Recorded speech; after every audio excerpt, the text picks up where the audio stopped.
Hey, this is Matt Wenning at WenningStrength.com, and today we're going to attack how to open your business. And my business was a gym, but your business could be anything. So let me give you some big tips on what I think it takes to start a good business.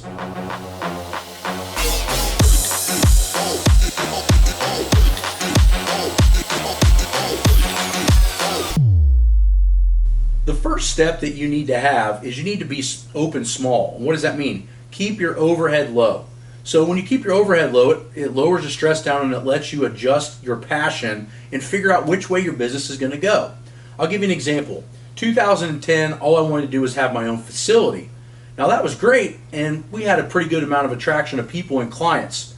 But as the business has grown, it has outshaped itself on the internet, meaning the website, WenningStrength.com, the amount of business that we're doing on online coaching, equipment, and manuals is quadrupled what the gym makes. And that's probably going to be very similar to most people if they start this type of a business in this type of a climate. Why? Well, we have the coronavirus right now, one.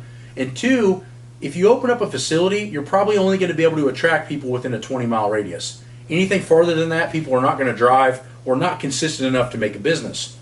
Now, I live in a 1.5 million person city, so we have a lot of people.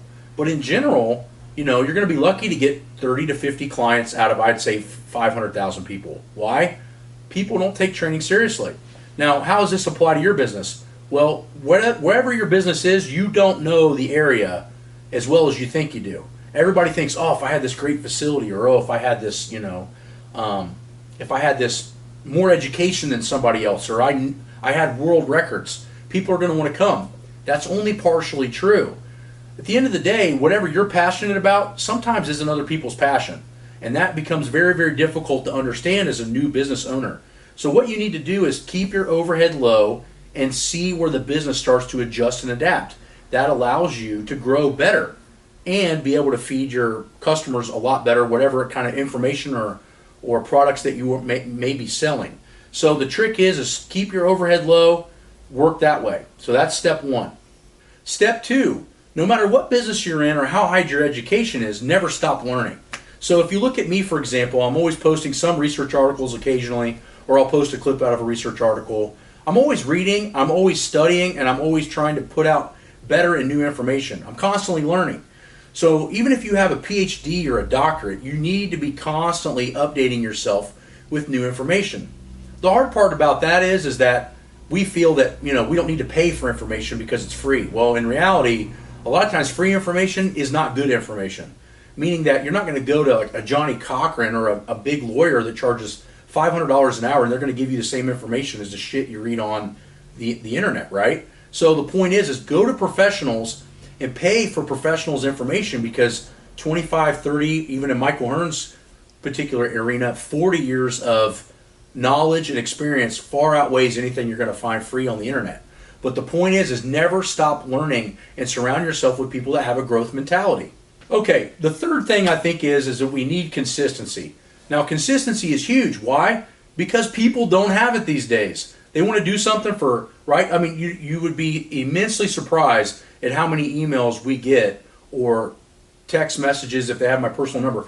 Hey, how do I lose this amount of weight in 2 weeks? How do I get stronger in a 10-week mesocycle? It doesn't work that way. It works in months and year processes, right? Consistency over time.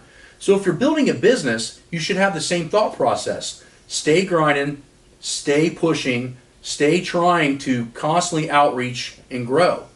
If you would have told me that my media stuff would have outgrown my in-person gym stuff 5, 6, 8 years ago, I'd have told you were full of shit. It exploded.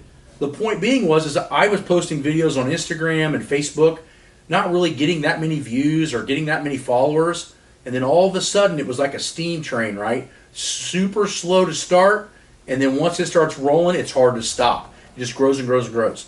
So the point is, if you have a good idea or you're passionate about something that you're doing, don't think that it's going to happen in 2 weeks. Give yourself bi-yearly, or what I say, every 2 years, goals. I find that my strength and my business has always grown if I use a 12 or 24 month thought process in order to change something. Anything shorter than that usually has minimal value and it's not going to last very long.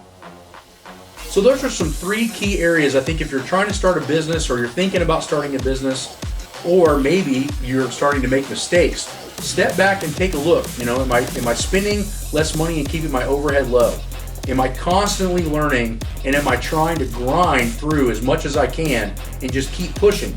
If you got all three of those variables, the chances are your business will grow in its own time. So I hope this helps, gives you a little bit of experience of what we've seen in the last 10 to 12 years of starting this business. Hopefully it'll help you not make mistakes and grow faster.